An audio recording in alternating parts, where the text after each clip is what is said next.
নওগাঁর খুচরা ও পাইকারি চালের বাজারে যেন আগুন লেগেছে সুগন্ধি চিনিগুড়ার দামে। মাত্র এক সপ্তাহেই চিনিগুড়া চালের দাম বেড়েছে কেজিতে ৩০ থেকে ৩৫ টাকা, আর এক মাসে এ দাম বেড়েছে ৬০ থেকে ৭০ টাকা।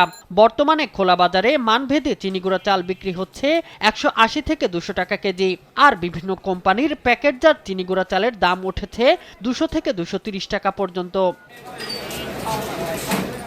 দাম বাড়ায় সবচেয়ে বেশি বিপাকে সাধারণ ক্রেতারা।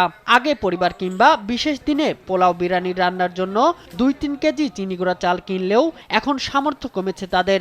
গেল জুন মাসেও যে চাল ১৪৫ থেকে ১৫০ টাকা কেজিতে পাওয়া গেছে, সেই চালই এখন বিক্রি হচ্ছে ১৮০ থেকে ২০০ টাকায়। শুধু চিনিগুড়া নয়, কাটারি ও জিরাশাইল সহ অন্যান্য চিকন চালের দামও বেড়েছে। বর্তমানে এসব চাল বিক্রি হচ্ছে ৮০ থেকে ৮২ টাকা কেজিতে।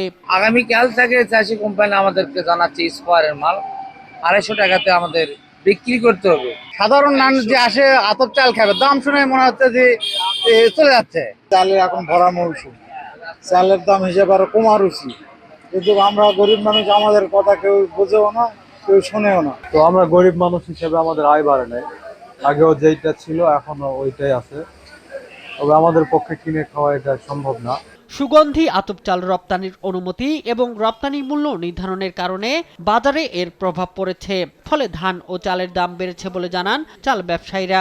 যে কর্পোরেট গুলো যদি চালের জায়গাটা যদি বন্ধ করে দেয়, তাহলে আমাদের বাজার, ধান চালের বাজারটা আরো নিম্নমুখী থাকবে। যেহেতু আতপ এক্সপোর্ট চলছে এবং আগামী ডিসেম্বর পর্যন্ত এক্সপোর্টের মেয়াদ রয়েছে, এ কারণেই আতপের চাউলের মূল্য এবং ধানের মূল্য বৃদ্ধি পাচ্ছে। ভোক্তাদের মতে বাজার মনিটরিং জোরদারের পাশাপাশি অসাধু ব্যবসায়ীদের সিন্ডিকেট ভাঙতে কার্যকর পদক্ষেপ না নিলে চালের বাজারে স্বস্তি ফেরানো কঠিন। শামীম হোসেন, নিউজ ডেস্ক, দেশ টিভি।